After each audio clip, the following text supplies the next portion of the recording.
الذين آمنوا بالقول الثابت في الحياة الدنيا وفي الآخرة ويضل الله الظالمين ويفعل الله ما يشاء.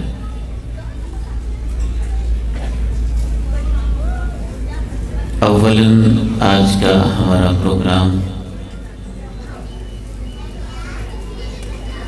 اس میں یہ حاضری، یہ اجتماع، آپ احباب کا یہ ذوق و شوق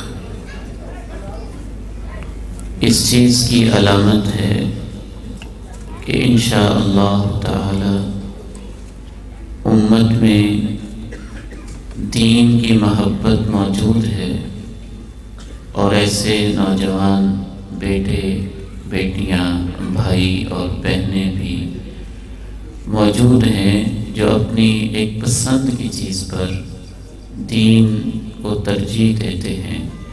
دعا ہے کہ اللہ تعالیٰ آپ کا یہ شوق، آپ کی یہ حاضری اپنے ہاں قبول فرمائے۔ میں انتظامیہ کے احباب سے گزارش کروں گا کہ کوئی 10-12 سال کی عمر کا بچہ ماؤں بہنوں کی طرف بھیجیں، ادھر سے ذرا بچوں کا شور کنٹرول ہو، اور خصوصاً جو بچے بھاگ رہے ہیں خواتین کی طرف، ان کو محبت کے ساتھ ماؤں سے گزارش ہے اپنی گودوں میں بٹھائیں، یا ادھر مردوں کے ہال کی طرف بھیج دیں، ہم ان کو پیار سے یہاں انشاءاللہ بٹھا لیں۔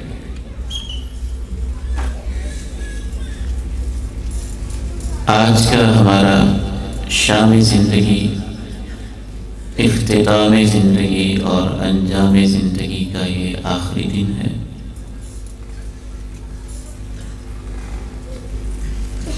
انسان پوری زندگی ایک گھر بناتا ہے، خصوصاً پاکستان جیسے معاشرے میں غریب اور متوسط طبقے کے ہر فرد کی خواہش ہوتی ہے کہ مجھے ایک گھر مل جائے،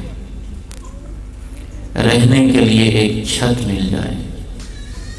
ایک گھر اور اپنی ایک چھت اللہ تعالیٰ کی بہت بڑی نعمت ہے۔ جن کے پاس یہ نعمت نہیں، ہماری دعا ہے اللہ تعالیٰ انہیں یہ نعمت اپنے فضل سے نصیب فرمائے۔ دیکھا یہ گیا ہے کہ اپنے اس گھر کے لیے ہم روز کی کمائی میں سے پیسے بھی جمع کرتے ہیں، محنت بھی کرتے ہیں، کوشش کرتے ہیں، کاوش کرتے ہیں، سامان فراہم کرتے ہیں، فرنیچر لا کے رکھتے ہیں، ہوا کا انتظام کرتے ہیں، روشنی کا انتظام کرتے ہیں، وینٹیلیشن کا انتظام کرتے ہیں، اپنی اپنی لگژریز کا، سہولیات کا ہر طرح سے خیال کرتے ہیں، اس کو آراستہ اور پیراستہ کرتے ہیں۔ ہمارے سلف صالحین یہ کہتے تھے کہ یہ بد نصیب انسان بھول جاتا ہے جتنا اس کے لیے وہ گھر ضروری ہے جو یہ زمین کے اوپر بنا رہا ہے، اس سے زیادہ ضروری اس گھر کا خیال ہے جو زمین کے نیچے بننے والا ہے۔ وہ ہماری آخری منزل ہوتی ہے، اور وہی ہمارا آخری گھر بھی ہوتا ہے۔ اس گھر میں اور اس گھر کے اندر ایک بنیادی فرق یہ ہوتا ہے کہ یہ گھر روشنی والا اور ہوادار ہوتا ہے، اور وہ گھر بند اور گھٹا ٹوپ اندھیروں سے بھرا ہوتا ہے۔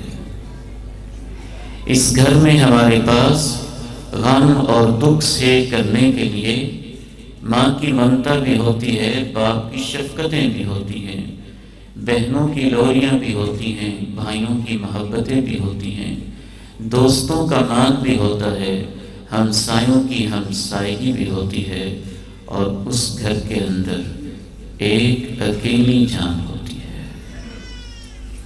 ہم تنہا ہوتے ہیں اور بالکل ہی تنہا ہوتے ہیں۔ ایک تیسرا فرق یہ بھی ہوتا ہے کہ اس گھر کے اندر ہم تھوڑی دیر کے لیے رکتے ہیں اور اس گھر میں زیادہ دیر کے لیے رکنا پڑتا ہے۔ رسول اللہ صلی اللہ علیہ وسلم نے اپنی امت کو جہاں ساری باتیں بتائیں وہاں ایک اہم حقیقت یہ بھی بتائی، وہ کیا خوبصورت ماحول تھا اور کیسا خوفناک بلکہ اور بہت زیادہ گھبراہٹوں والا ماحول تھا۔ آپ نے چند لوگوں کو دیکھا ایک چیز پہ جمع ہیں، فرمایا علام اجتمع ہؤلاء، یہ لوگ کس لیے یہاں پہ جمع ہیں؟ آپ کو بتایا گیا ایک صاحب وفات پا گئے ہیں اور ان کی قبر کا انتظام کیا جا رہا ہے، اس سلسلے میں جمع ہیں۔ صحابی بیان کرتا ہے اللہ کے نبی علیہ السلام فزع گھبرا گئے، بھاگ کے گئے اور بھاگ کے اپنے دونوں گھٹنے زمین پہ رکھ کے گھٹنوں کے بل بیٹھ گئے اور گھٹنوں کے بل بیٹھ کے اتنا روئے حتی بل الثرا کہ آپ کے نیچے والی زمین آنسوؤں سے تر ہو گئی۔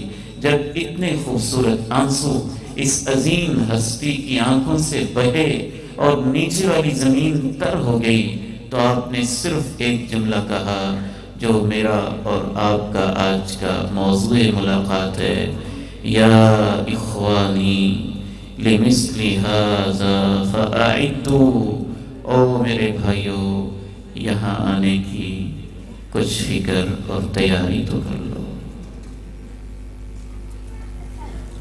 کیسا اثر ہوا ہوگا صحابہ کے دلوں پہ جب اللہ کے پیارے نبی گھٹنوں کے بل بیٹھے ہوں گے، سامنے قبر موجود ہوگی، میت پڑی ہوگی، آپ کی آنکھوں سے آنسو رواں ہوں گے اور اتنے آنسو کہ زمین تر ہوئی ہوگی، اور آپ نے کہا یا اخوانی لمثل ھذا فاعدوا، او میرے بھائیوں یہاں آنے کی تیاری تو کرو۔ آپ نے یہ نہیں کہا بے فکر رہو تم میرے امتی ہو، بے فکر رہو منکر نکیر آئے تو اسے بھگا دینا کہ تم کون ہوتے ہو مجھ سے سوال کرنے والے۔ مدینہ کا ماحول ہے، جنت البقیع ہے، وفات پانے والا صحابی ہے، اللہ کے پیارے نبی علیہ السلام کے آنسو بہے جا رہے ہیں اور یہ کہتے ہیں یہاں آنے کے لیے تیاری تو کر لو۔ اگر آپ محسوس نہ کریں تو میں اپنے آپ کو سب سے پہلے سمجھانے کے لیے اور آپ کو سمجھانے کے لیے کہتا ہوں، اس ہال کے اندر اگر 500 لوگ بیٹھے ہیں تو آج وہ یہ سوچیں کہ یہ 500 لوگ نہیں ہیں، یہ 500 راجوال، حجرہ شامکین اور الہ آباد کے قبرستان کی قبریں ہیں۔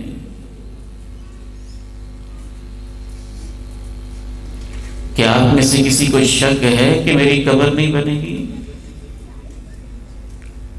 تو وہ گھر جہاں جانا مقدر ہے اور جہاں ہر صورت میں جانا ہی جانا ہے، اس کو موضوع سخن بنانا، اس پر ڈسکشن کرنا، اس پر آپس میں گفتگو کرنا اور اس کے بارے میں غور و فکر کرنا، یہ اللہ کے پیارے نبی کی تعلیم ہے۔ یہ آپ کی تعلیم نہیں ہے کہ بے فکر ہو جاؤ، جو دل چاہتے کرو، تو میرے امتی ہو نا۔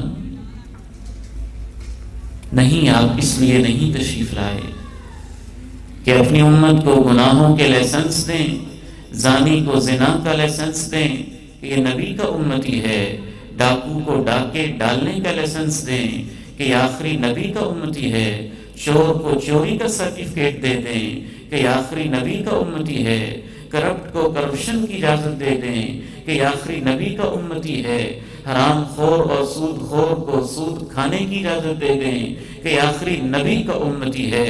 اور میرے بھائیوں، تم بھولے ہوئے ہو، تمہیں کسی نے بھٹکا دیا ہے، اللہ کے نبی کی یہ تربیت نہیں ہے۔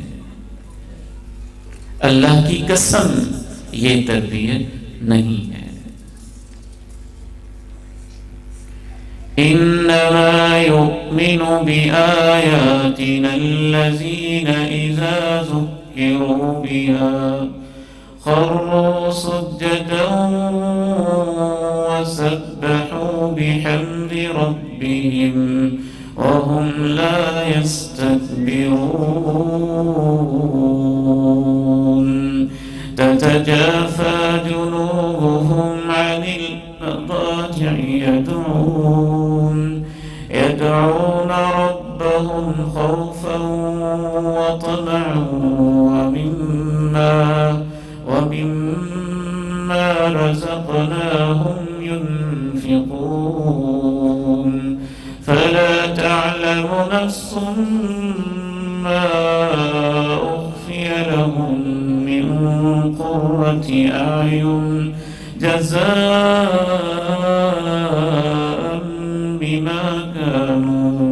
بما كانوا يعملون۔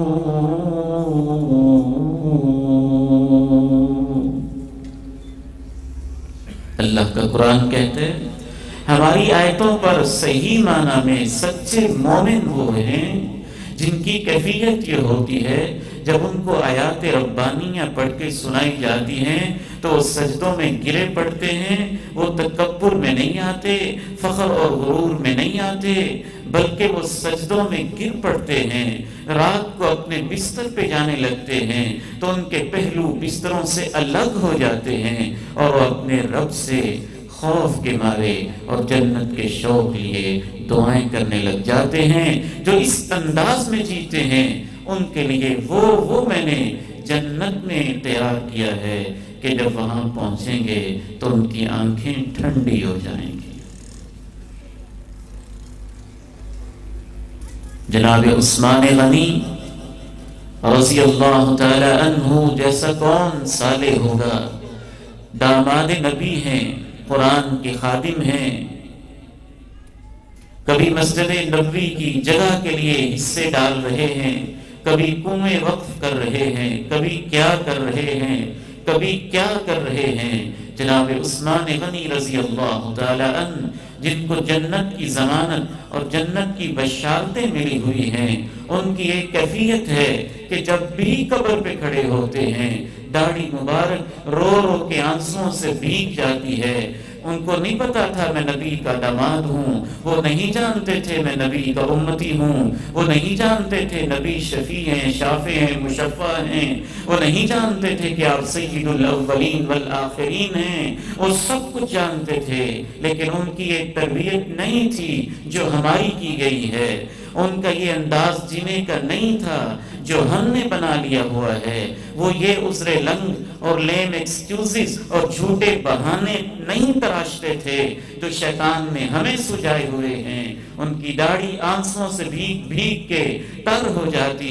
لوگ پوچھتے جنت کا تذکرہ ہوتا ہے آپ اتنا نہیں روتے، جہنم کا تذکرہ ہوتا ہے آپ اتنا نہیں روتے، آخرت کا تذکرہ ہوتا ہے آپ اتنا نہیں روتے، قبر کا تذکرہ ہوتا ہے تو آپ اتنا کیوں روتے ہیں؟ دو وجہ انہوں نے بیان کی، فرمانے لگے پہلی وجہ یہ ہے القبر اول منزل من منازل الاخرہ، جو عالم آخرت ہے، جو آخرت کا جہان ہے، اس کا پہلا سٹاپ قبر ہے۔ اگر یہیں پہ معاملہ خراب ہو گیا تو بعد والے زیادہ خراب ہو جائیں گے، اور اگر یہاں پہ کام آسان ہو گیا تو بعد والے بھی آسان ہو جائیں گے۔ دوسری وجہ کہتے میں نے اللہ کے پیارے نبی علیہ السلام سے سنا ہے ما رأیت منظرا الا والقبر افظع منہ، کونین کے تاجدار نے، آمنہ کے لال نے، ان پہ میرے ماں باپ، ہم سب کے ماں باپ، ہمارا سب کچھ قربان ہو جائے، فداہ ابی و امی، الصادق المصدوق نے ارشاد فرمایا ہے، اس ہستی کا کہنا ہے جو بولتے ہی تھے تو موتی رولتے تھے، آسمانوں سے وحی اور اشاروں کا پیغام لے کے بولتے تھے۔ آپ سے میں نے سنا آپ کہتے تھے میں نے دنیا میں قبر سے زیادہ گھبراہٹ والا منظر کوئی نہیں دیکھا ہے۔ والد گرامی، اللہ تعالیٰ ان کو جنت میں اعلیٰ مقام عطا فرمائے۔ عہد نبوی سے لے کے آج تک یہی تربیت ہے نیک لوگوں کی، اپنی اولادوں کے لیے، اپنے چاہنے والوں کے لیے متنبہ کرنے والی، وارننگ دینے والی تربیت ہے۔ مغرب کے بعد، کبھی عشاء کے بعد چھوٹے سے کمرے میں بیٹھے اللہ اللہ کرنے والے، لائٹ بجھی ہوئی، اندھیرا سا، اور میرا ہاتھ پکڑ کے کہتے محسن بیٹے اندھیرا بڑا ہے۔ میں غافل، میں نے کہا لائٹ آن کر دوں، کہنے لگے نہیں تم سمجھے نہیں محسن بیٹے اندھیرا بڑا ہے۔ روشنی کر دیتے ہیں، محسن بیٹے اندھیرا بڑا ہے۔ پھر رو پڑے، کہنے لگے قبر میں کتنا اندھیرا ہوگا، یہاں تو لائٹ روشن ہو جاتی ہے، وہاں کتنا اندھیرا ہوگا۔ بعض سلف صالحین قبرستان میں چلے جاتے اور ساری رات وہاں روتے روتے گزار دیتے کہ اللہ ہم نے یہاں ایک دن آنا ہے، ہماری یہ منزلیں آسان فرما دے۔ انما یؤمن بآیاتنا الذین اذا ذکروا بها خروا سجدا وسبحوا بحمد ربهم وهم لا يستكبرون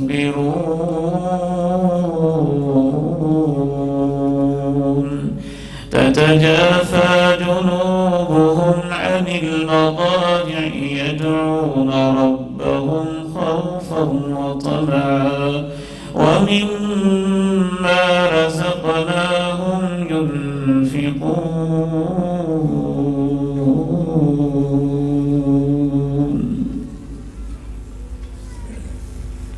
ونڈوز ذرا کھلوا دیں۔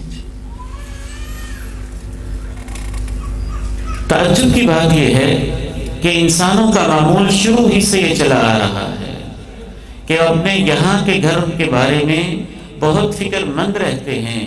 آپ فرعون کی تاریخ پڑھیں، آپ حامان کی تاریخ پڑھیں، آپ قارون کی تاریخ پڑھیں، آپ مغل بادشاہوں کی تاریخ پڑھیں، آپ بڑے بڑے بعض علاقوں کے، ایران کے اور کیسر و کسریٰ کے بادشاہوں کی تاریخ پڑھیں، آپ حیران اور ششدر رہ جائیں گے۔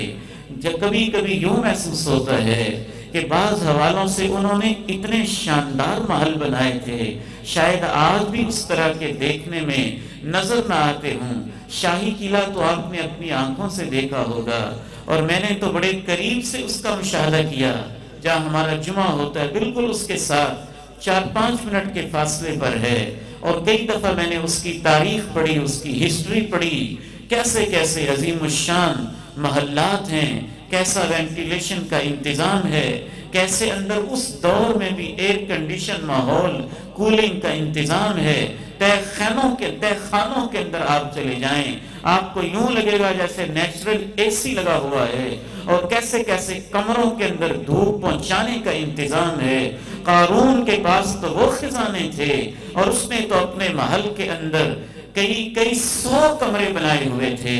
فرعون کے محلوں کی تو وہ شان و شوکت تھی کہ آج تک ہزاروں فاصلوں کے باوجود ان کے آثار باقیہ، ابو الہول اہرام مصر اور ان کے تخت و تاج کے کچھ آثار اور مصر کے عجائب گھروں میں آج بھی پائے جاتے ہیں۔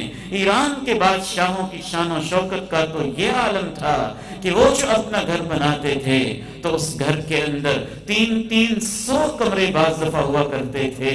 صبح کے ناشتے کی ٹیبل علیحدہ ہوتی تھی، دوپہر کے کھانے کا میز علیحدہ ہوتا تھا، ان کے ڈنر کا میز علیحدہ لگتا تھا، اور رات کو چائے کا ٹیبل علیحدہ لگتا تھا۔ 4 اوقات میں 4 علیحدہ ان کے ڈرائنگ رومز ہوتے، ڈائننگ ہالز ہوتے، علیحدہ ان کے برتن ہوتے، علیحدہ علیحدہ چمچ ہوتے. بعض بادشاہ تو ایسے بھی گزرے، ان کا طے تھا کہ صبح کا ناشتہ کرنا ہے تو چمچ سونے کے ہوں گے کہ چاندی کے، دوپہر کا ناشتہ کرنا ہے، دوپہر کا کھانا کھانا ہے تو اس وقت چمچ کن کن چیزوں کے بنے ہوں گے. اتنی زیادہ ترقیاں کرنے والے یہ سارے کے سارے لوگ ذرا دیکھیں تو صحیح کہاں پہ ہیں. کوئی ان کا نام و نشان؟ اور فرعون کی اور قارون کی شان و شوکت کا تذکرہ تو اللہ نے بڑے عجب انداز میں کیا. کم ترکوا من جنات وعیون،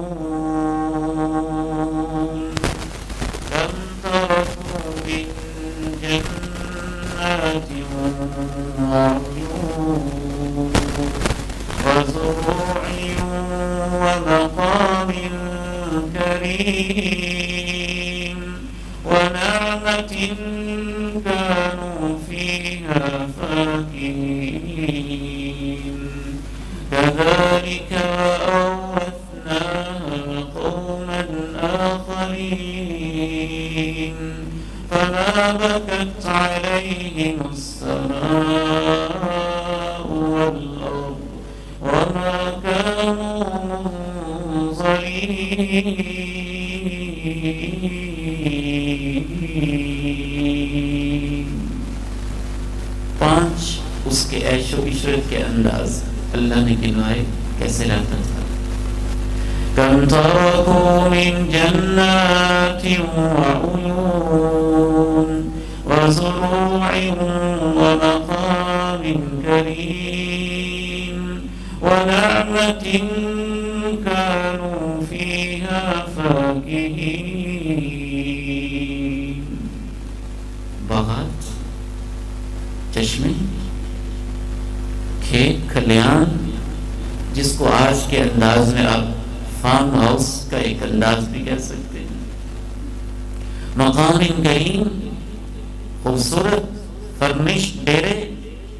وَنَعْمَةٍ كَانُوا فِيهَا فَاكِهِينَ، اور اس کے علاوہ وہ نعمتیں جن میں وہ بہت انجوائے کرتے تھے اور بہت مزے اڑاتے تھے، وہ سب چھوڑ کے چلے گئے.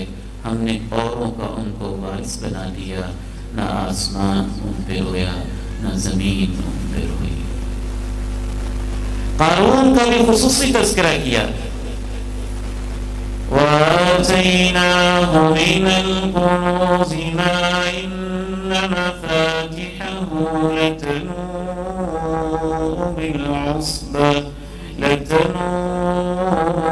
بِالْعُصْبَةِ أُولِي الْقُوَّةِ. ہم نے اس کو اتنے خزانے دیے تھے.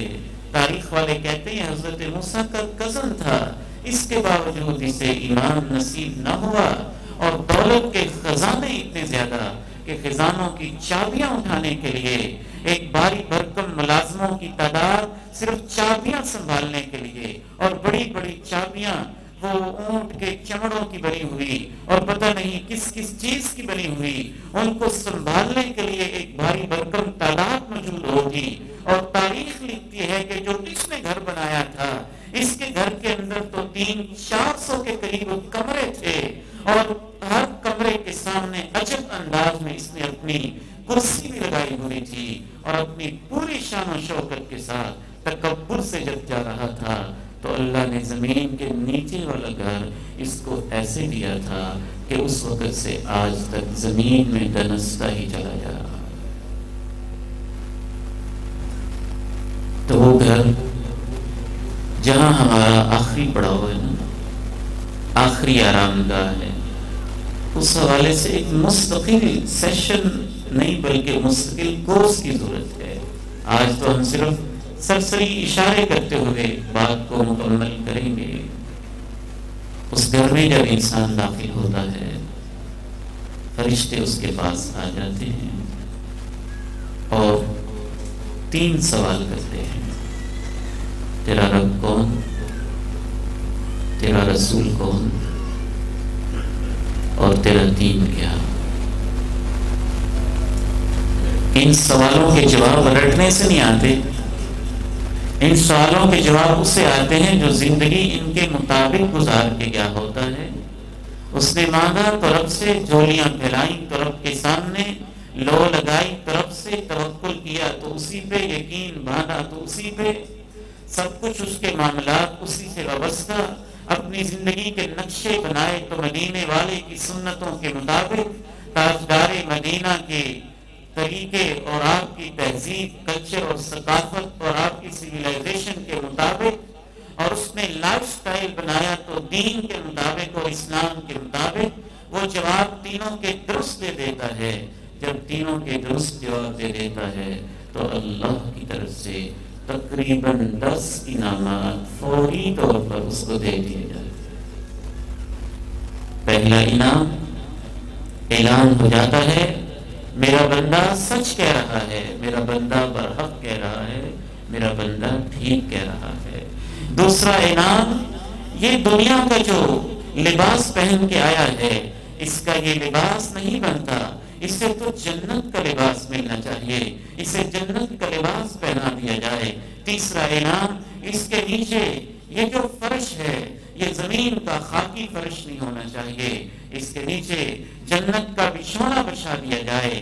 چوتھا انعام، اس کا ایک دروازہ جنت کی طرف کھول دیا جائے، جنت کی طرف کھول دیا جائے۔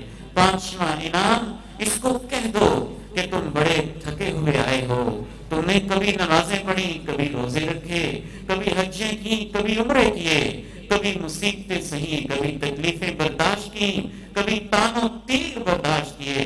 کہہ دو اس سے نم کا نومت العروس، اس طرح سے سو جا جیسے ایک دلہن آرام سے سو جایا کرتی ہے۔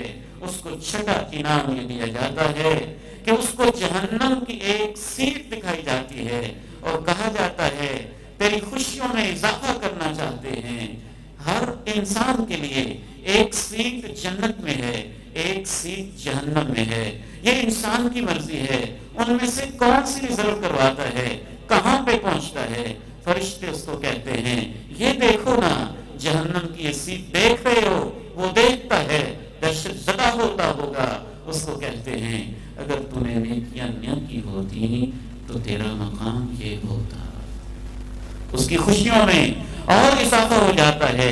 ساتواں انعام، اس کے پاس ایک انسان آتا ہے، خوبصورت چہرہ، خوبصورت لباس، خوشبو اس سے بکھرتی ہوئی۔ میں کہتا ہوں وہ زبان حال سے کہتا ہوگا تیری ماں جو لوریاں دیتی تھی تیرے ساتھ نہیں رہی نا، تیرا باپ وفائیں نہیں کر سکا نا، بیوی تجھے نہیں سنبھال سکی نی، بیٹی جو بارے نیارے ہوتی تھی وہ تیرا ساتھ چھوڑ گئی نا، دوست جن پہ تجھے مان ہوتا تھا وہ بھی دعوے مفارقت دے گئے نا۔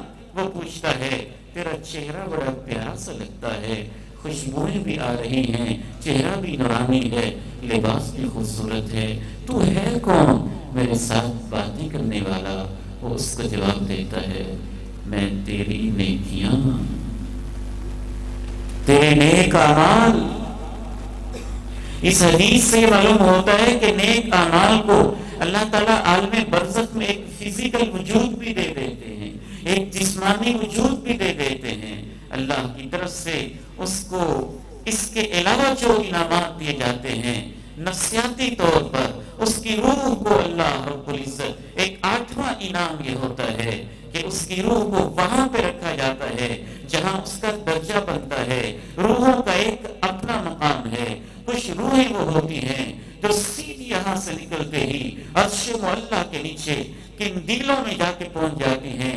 کبھی کبھی مثال کے طور پہ میں سمجھانے کے لیے کہتا ہوں، روح ہمارے جسم میں ایسے ہی ہے جیسے خوشبو میں پھول ہوتی ہے، جیسے بادام کے اندر اس کا عرق موجود ہوتا ہے، یا جیسے اس مائک کے اندر آواز جنریٹ کرنے کی صلاحیت ہے، یا جیسے آپ کی لائٹوں کے اندر بجلی ہے۔ روح کو ایسی لطیف مخلوق ہے جو ہمارے جسموں میں اسی طرح سے پائی جاتی ہے، جہاں اللہ اس کو بھیج دیتے ہیں، جس شکل میں بھیج دیتے ہیں وہی شکل اس کی ڈھل جاتی ہے۔ آسمانوں پہ جب بندے کی روح پہنچائی جاتی ہے، خصوصاً شہداء کی روح، عرش معلیٰ کے نیچے کچھ قندیلیں ہیں جگمگاتی چمکتی ہوئی، وہاں پہ سبز پرندوں میں اس کی روح ڈال دی جاتی ہے۔ جنت کے باغوں کی سیر کرتے کرتے عرش معلیٰ کے نیچے ان قندیلوں میں آ کے وہ روح قرار پکڑ لیتی ہے۔ کسی کی روح علیین میں ہوتی ہے، نیک بندوں کی روح کے بھی درجات ہوتے ہیں، اسی لیے اس پورے جہان کو برزخ کہا جاتا ہے۔ برزخ کا معنی ہے پردے والا جہان، پردے والا جہان۔ بعض ہمارے بیٹوں بیٹیوں کو سائنس کے 2 حرف پڑھ کے انسان گمراہ کر دیتے ہیں۔ یہ کہاں سارا کچھ ہوتا ہے؟ قبر یہاں ہوتی ہے، زمین یہاں ہوتی ہے، ہم کیوں نہیں دیکھتے ہیں؟ او میرے بھائیوں، میرے عزیزوں، آج کے دور میں تو یہ چیزیں سمجھنا زیادہ آسان ہے۔ سب سے پہلی بات تو الصادق المصدوق نے سب کچھ دیکھ کے بتایا ہے۔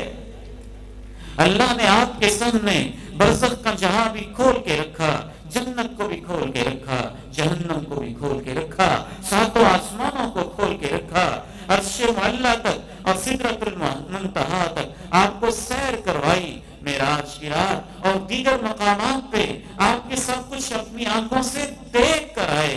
مجھے حیرانی ہے اس نوجوان پہ، 21ویں صدی کا نوجوان جو ایک سائنٹسٹ کے کہنے پہ کرونا کے وائرس کو یا کرونا کے ایک عجیب قسم کے جو بھی ایک عجیب قسم کی مخلوق ہے اس کو تو مان لیتا ہے، مختلف بیکٹیریاز کو مان لیتا ہے، وائرسز کو مان لیتا ہے، بیماریوں کو مان لیتا ہے، حتیٰ کہ بڑے بڑے پلانٹس کو مان لیتا ہے، سٹارز کو مان لیتا ہے، دنیا جہاں کی ہر خبر کو مان لیتا ہے سائنسدانوں کے کہنے پہ۔ اور وہ ہستی جن سے سچا کوئی نہیں ہے اور جو 7 آسمانوں کی سیر کر کے آئے ہیں، ان پر تو یقین سب سے زیادہ ہونا چاہیے نا۔ آپ تو دیکھ کے وَمَا يَنطِقُ عَنِ الْهَوَىٰ إِنْ هُوَ إِلَّا وَحْيٌ يُوحَىٰ عَلَّمَهُ شَدِيدُ الْقُوَىٰ ذُو مِرَّةٍ فَاسْتَوَىٰ وَهُوَ بِالْأُفُقِ الْأَعْلَىٰ ثُمَّ دَنَا فَتَدَلَّىٰ فَكَانَ قَابَ قَوْسَيْنِ أَوْ أَدْنَىٰ فَأَوْحَىٰ إِلَىٰ عَبْدِهِ مَا أَوْحَىٰ مَا كَذَبَ الْفُؤَادُ مَا رَأَىٰ أَفَتُمَارُونَهُ عَلَىٰ مَا يَرَىٰ۔ مشرکین مکہ سے اللہ نے کہا تھا میرا پیغمبر جو دیکھ کے تمہیں بتاتا ہے تم اس پہ شک کیوں کرتے ہو؟ اتنی بڑی ہستی پہ شک کرتے ہو جس کے مخالف بدترین دشمن بھی مانتے ہیں کہ انہوں نے کبھی زندگی میں کوئی بات ادھر ادھر نہیں کی ہے، اس ہستی پہ شک کرتے ہو۔ اور دوسری بات، میں قبر کو اور عالم برزخ کو اس معنی میں لیتا ہوں مثال کے طور پہ سمجھانے کے لیے، اگر میرے پاس اس انٹرنیٹ کا ایک پیکج موجود ہے اور میرے لیے وہ ونڈو کھلی ہوئی ہے اور وہ پیکج موجود ہے جہاں سے میں امریکہ دیکھ رہا ہوں، یورپ دیکھ رہا ہوں، حرم دیکھ رہا ہوں، مکہ دیکھ رہا ہوں، مدینہ دیکھ رہا ہوں، اور دیکھ دیکھ کے میں آپ کو بتا رہا ہوں، تو صرف اس وجہ سے کہ آپ کے پاس وہ پیکج نہیں ہے یا آپ کے پاس وہ ونڈو نہیں کھلی ہے، آپ کیا میری باتوں کا انکار کر سکتے ہیں؟ اللہ کے پیغمبر کے لیے وہ دروازے کھلے تھے وحی کے جو دوسروں کے لیے نہیں کھلے ہوئے ہیں، اور اس دنیا کے پردے کے پیچھے آپ نے وہ کچھ دیکھ لیا تھا جو عام انسان نہیں دیکھ سکتے ہیں، اور اللہ نے اپنے پیغمبر کو وہ کچھ بتا دیا تھا جن تک عام انسانوں کی رسائی نہیں ہو پاتی ہے، بلکہ آج کی اس جدید ترین دور کے اندر بہت سارے سائنسدان اس نتیجے پر پہنچے ہیں کہ لائٹس اور روشنی کی اتنی قسمیں اس کائنات میں پائی جاتی ہیں، ریزز کی اتنی قسمیں پائی جاتی ہیں کہ خاص لیول پہ جا کے آپ کو خاص لہریں نظر آتی ہیں، بعض کو نہیں نظر آتی۔ میرے سر کے اوپر اس وقت کون کون سی لہریں پائی جاتی ہیں؟ زمین آسمان کے درمیان پورا ایک جہان پایا جاتا ہے، زمین کے نیچے کیا کچھ پایا جاتا ہے، سمندروں کے نیچے کیا کچھ پایا جاتا ہے۔ آج کے سائنسدانوں نے ایسے ایسے آلات ایجاد کر لیے کہ جس کے پاس وہ آلہ ہے وہ دیکھ سکتا ہے، جس کے پاس نہیں ہے وہ نہیں دیکھ سکتا۔ میں ایک دفعہ ویسے ہی بعض دفعہ تسلی کے لیے اور اطمینان کے لیے ایک لیب میں چلا گیا۔ میں نے کہا میں دیکھنا چاہتا ہوں کہ میری اور میرے جیسے کمزور انسانوں کی تخلیق جس مادہ سے ہوتی ہے اور پانی کی جس بوند سے ہوتی ہے اس میں کتنے جراثیم ہوتے ہیں۔ اس نے اس ایک چھوٹے سے مادہ کو، چھوٹے سے اسپیسیمن کو، چھوٹے سے اس پانی کی بوند کو جب کمپیوٹر لیب کے ٹیسٹ سے گزارا اور ٹیسٹ سے گزارنے کے بعد جب کمپیوٹر کی سکرین کے اوپر مجھے دکھایا تو ایک نطفہ امشاج، اس کے اندر لاکھوں کے حساب سے جراثیم کیڑے مکوڑوں کی طرح، چیونٹیوں کی طرح اس سے بڑی کیوں سکرین پہ بھاگتے ہوئے نظر آ رہے تھے۔ ہم نے نہیں دیکھے، ہم مان جاتے کیا وہ لیب میں بیٹھا ہوا ہے۔ پیغمبر ایمان کی لیب سجاتے ہیں، ایمان کی دنیا بتاتے ہیں، دیکھ کے مشاہدہ کر کے بتاتے ہیں۔ تو 10 قسم کی یہ آپ نے بشارتیں بتائیں جو اس انسان کو دی جاتی ہیں، اور پھر اس سے چوتھا سوال یہ کیا جاتا ہے یہ سارا کچھ تجھے کیسے پتہ چلا؟ وہ کہتا ہے تلوت کتاب اللہ وآمنت بہ وصدقت بما فیہ، میں نے اللہ کا قرآن پڑھا تھا۔ قرآن کی طرف آ جائیں۔ ہمارے ان پروگراموں کا بنیادی مقصد، مرکز، محور یہ ہے قرآن کی طرف آ جائیں اور اللہ کے پیغمبر کی ان حدیثوں کی طرف آ جائیں۔ سب کچھ اس میں ہے، تمام فرقے، تمام سیکس، تمام گروہ بندیاں، سب کچھ چھوڑ کے ہم مسلمان ایک اللہ کے قرآن پہ آ جائیں اور اللہ کے نبی پہ فرمان پہ آ جائیں۔ اللہ اس امت کو متحد اور اکٹھا فرما دے۔ اگر وہ بدنصیب انسان ہے تو اس سے سوال کیا جاتا ہے تیرا رب کون ہے، جس نے کبھی پیسے کو پوجا، کبھی روپے کو پوجا، کبھی درہم کو پوجا، کبھی دینار کو پوجا، کبھی دنیا کو پوجا، کبھی عہدے کو پوجا، کبھی منصب کو پوجا، کبھی کسی کو پوجا، کبھی کسی کو پوجا، کبھی کسی قبر کی ڈھیری کو پوجا، کبھی کسی کو پوجا۔ وہ بیچارہ کیا بتائے گا؟ اس نے تو ایک رب کو پوری زندگی مانا ہی نہیں۔ لا ادری، ہائے ہائے میں نہیں جانتا تیرا پیغمبر کون، ہائے ہائے میں نہیں جانتا تیرا دین کیا۔ اس کا تو ایک لائف سٹائل اور ایک طرز زندگی تھا ہی نہیں، جس طرف ہوا چلی اسی طرف وہ چلا، ہائے ہائے میں نہیں جانتا۔ اس سے فرشتے کہتے ہیں لا دریتا ولا تلیتا، نہ تو نے جانا نہ تو نے پڑھا۔ اس کو بھی 10 قسم کے عذاب ہوتے ہیں۔ فرشتے اس کو ڈانٹتے ہیں،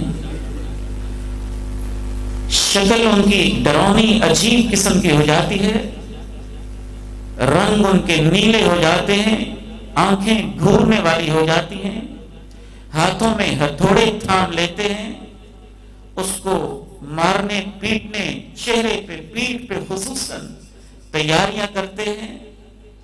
حکم ہو جاتا ہے اس کو جہنم کی آگ کا لباس پہنایا جائے، حکم ہو جاتا ہے جہنم کی آگ کا بستر اس کے نیچے بچھا دیا جائے، حکم ہو جاتا ہے کہ اس کے لیے ایک دروازہ جہنم کی طرف کھول دیا جائے اور اس کی قبر کو جہنم کا ایک گڑھا ہی بنا دیا جائے۔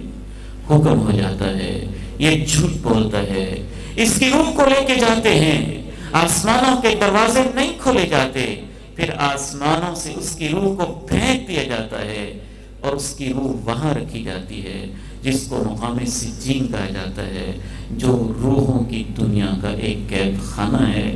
اور وہ کہاں پہ ہے؟ ایک حدیث سے یہ اندازہ سا ہوتا ہے، آپ فرماتے ہیں کہ اس کی روح کو 7ویں زمین سے بھی نیچے رکھا جاتا ہے، اور 7ویں زمین میں ایک دن بعض احباب سے اور سائنٹسٹ لوگوں سے اور سائنس کی ویب سائٹس اور ڈاکومنٹری سے دیکھ رہا تھا کہ جدید دور کے سائنسدانوں نے جو یہ والی زمین دیکھی ہے، صرف یہ زمین، اس کی 7 لیئرز وہ بتاتے ہیں، اور جو اس کی سب سے آخری لیئر ہے ان کے اندازے کے مطابق وہ 6-7 ہزار کلومیٹر زمین سے گہری نیچے ہے، اور ان کے اندازے کے مطابق وہاں ٹمپریچر اتنا ہی ہے جتنا سورج کی سطح پہ پایا جاتا ہے۔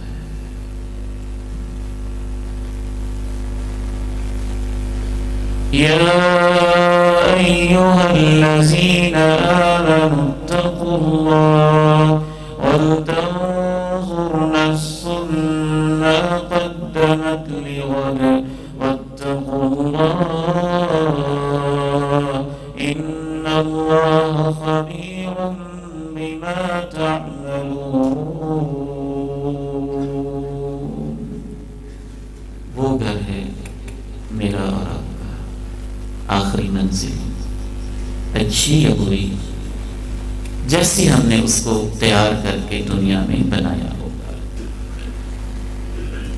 کس وجہ سے عذابات ہوتے ہیں، کس وجہ سے انعامات ملتے ہیں، آخری چند منٹ کے اندر ہم اپنی گفتگو کو وائنڈ اپ کرتے ہیں۔ میں وہ آپ کو دکھاتا ہوں جو اللہ نے اپنے پیارے نبی کو دکھایا تھا۔ صحیح بخاری اور دیگر احادیث مبارکہ کی کتابوں میں یہ آتا ہے کہ اللہ کے پیارے نبی کو چند منظر دکھائے گئے۔ آپ نے ایک منظر یہ دیکھا کہ ایک آدمی جو ہے کھڑا ہوا ہے، اس کے ہاتھ میں لوہے کی ایک کنڈی سی، ایک آنکڑا سا جو اینڈ سے مڑا ہوا ہے، کلوب من حدید، لوہے کی ایک کنڈی سی ہے، اور ایک دوسرے آدمی میت کی وہ باچھوں میں اس کو ڈالتا ہے اور اس کنڈی کو پکڑ کے دونوں طرف سے کھینچتا ہے، اور کھینچتے کھینچتے اتنا کھینچتا ہے کہ جو اس کی پیچھے والی یہ گدی گردن کا پیچھے والا حصہ ہے یہاں تک اس کی باچھوں کو کھول دیتا ہے۔ آپ کہتے ہیں یہ کیا؟ فرشتے کہتے ہیں آگے چلو۔ آپ آگے چل پڑتے ہیں، آگے آپ دیکھتے ہیں کہ ایک آدمی لیٹا ہوا ہے اور ایک آدمی اس کے سر پہ کھڑا ہوا ہے۔ جو سر پہ کھڑا ہے اس کے ہاتھ میں پتھر ہے، اور وہ پتھر اس لیٹے ہوئے انسان کے سر کے اوپر زور سے مارتا ہے۔ جب وہ زور سے مارتا ہے تو اس کا بیجا نکل پڑتا ہے اور اس کا سر ٹکڑے ٹکڑے ہو جاتا ہے، اور وہ پتھر پکڑنے چلا جاتا ہے۔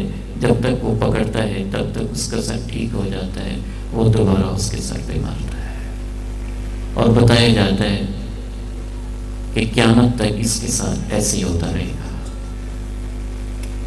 آپ کہتے ہیں یہ کون ہے؟ فرشتے کہتے ہیں آگے چلو۔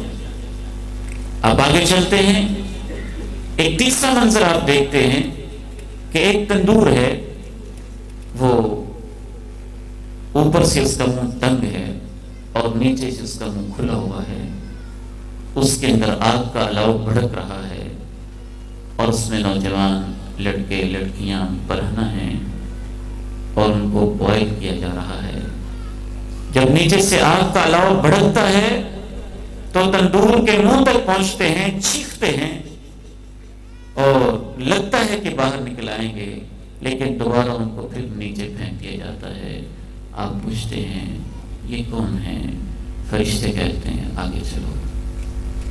ایک چوتھا منظر آپ کو دکھایا جاتا ہے کہ ایک شخص ہے، وہ نہر کے درمیان میں کھڑا ہوا ہے، اور ایک دوسرا شخص ہے، وہ نہر کے اندر غوطے لے رہا ہے، اور وہ نہر خون کی نہر ہے، خون بہ رہا ہے۔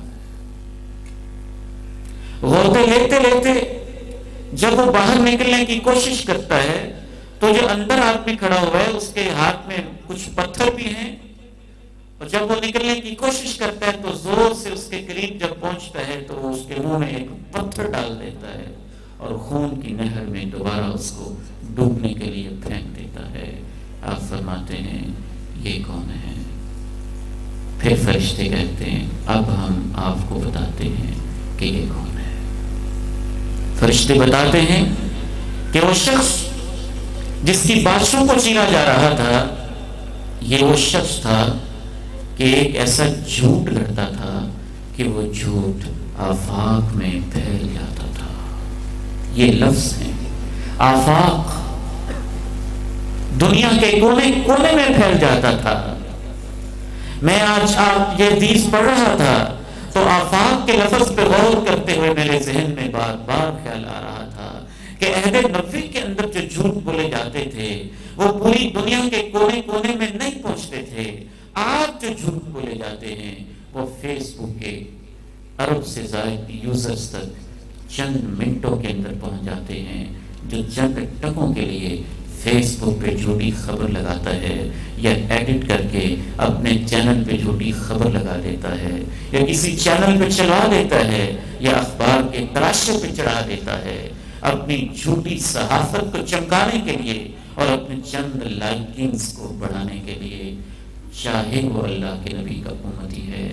اللہ کے نبی کا فرمان تو یہ کہتا ہے کہ اس کو جھوٹ کی یہ سزا مرنے سے لے کے قیامت قائم ہونے تک عالم برزخ میں ملتی رہے گی۔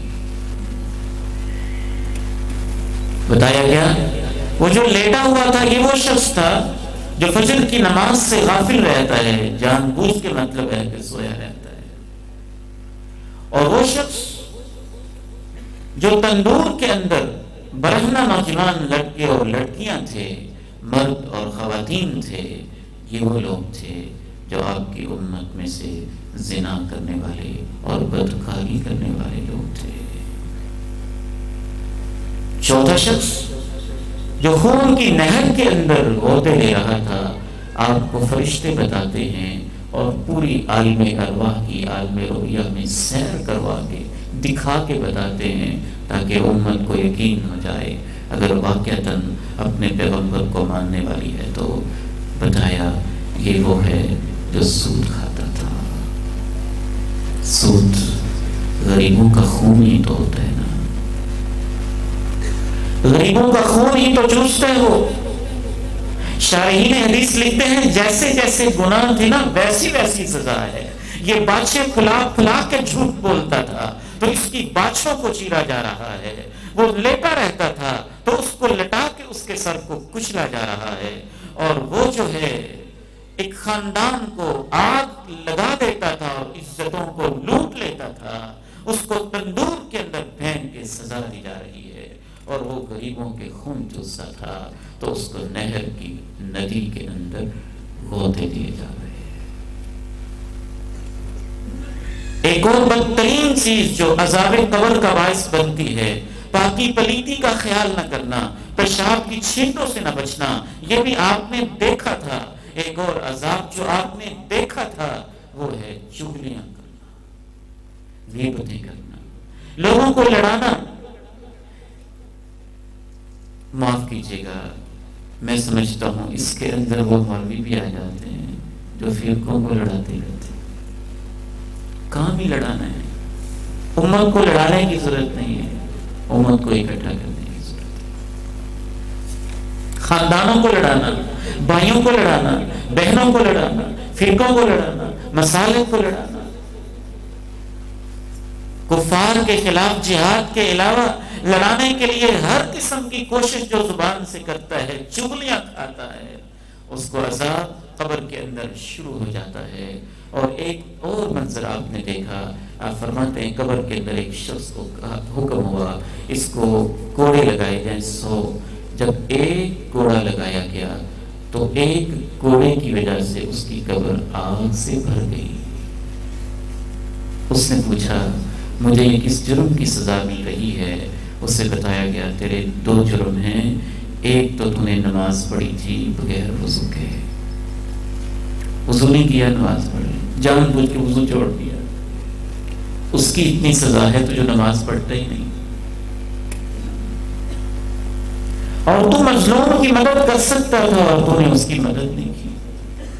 یہاں اگر میرے سیاسی طور پہ مؤثر اثر و رسوخ کرنے والے دوست احباب بیٹھے ہوئے ہیں تو میں ان کو اللہ کا واسطہ دے کے کہتا ہوں کہ اپنی پارٹی دیکھنے کی بجائے، اپنا مسلک دیکھنے کی بجائے ہمیشہ یہ دیکھیں ظالم کون ہے، مظلوم کون ہے، برادری نہ دیکھیں، رنگ نہ دیکھیں، نسل نہ دیکھیں، مظلوم کے ساتھ کھڑے ہو جائیں۔ عذاب سے بچانے والی چیزیں سارے فہرست ان کے اندر توحید لا الہ الا اللہ ہے، جو اس کے اندر بچانے کی تاثیر کسی میں نہیں۔ دوسری چیز نماز ہے، تیسری چیز روزہ ہے، چوتھی چیز زکوٰۃ ہے، پانچویں چیز صلہ رحمی ہے، چھٹی چیز جہاد فی سبیل اللہ ہے، ساتویں چیز اللہ کی طرف سے جس شخص کو جمعے کی رات یا جمعے کے دن موت آ جائے اللہ اس کو بھی قبر کے فتنے سے بچا لیتا ہے۔ اور ایک آخری چیز سورہ ملک کی تلاوت ہے۔ سورہ ملک کا نام ہے المانع من عذاب القبر، قبر کے عذاب سے بچانے والی سورت۔ یہ نیکیاں لے کے جو قبر میں پہنچ جاتا ہے، نماز اس کے سر پہ کی طرف کھڑی ہو جاتی ہے، پہرا دیتی رہتی ہے۔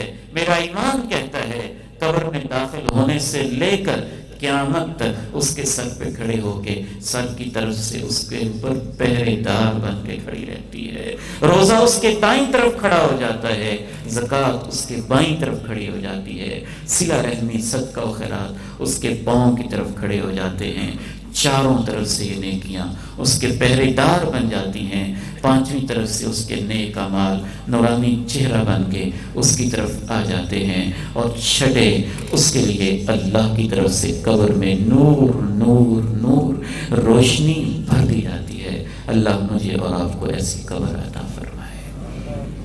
میری گزارشات مکمل ہیں لیکن پروگرام مکمل نہیں ہے، بہت اہم چیزیں رہتی ہیں۔ میں آپ سے امید رکھتا ہوں کہ جیسے آپ نے باقی ایام میں محبت کے ساتھ پروگرام کو مکمل کیا، اس سے بھی آپ پروگرام کا حصہ سمجھتے ہوئے جو ہمارے آئندہ ایک دو ایونٹس ہیں ان کو بھی آپ انشاءاللہ مکمل کریں گے، اور یہ بہت ضروری ہیں، بہت اہم ہیں۔ سچی بات یہ ہے کہ بعض جگہوں پہ بیان کرتے ہوئے انسان کا اپنا ایمان بڑھتا ہے۔ حاضرین میں کوئی ایسے نیک لوگ ہوتے ہیں یا ان کی شاید دعائیں ہوتی ہیں یا ان کا خلوص ہوتا ہے، بیان کرنے والے کے اپنے ایمان میں اضافہ ہو رہا ہوتا ہے، اور میں یہ محسوس کرتا ہوں کہ ہمارا یہ 4 روزہ کورس اسی طرح کا رہا ہے۔ آپ کو بھی امید ہے فائدہ ہوا ہوگا، لیکن مجھے ضرور فائدہ ہوا ہے۔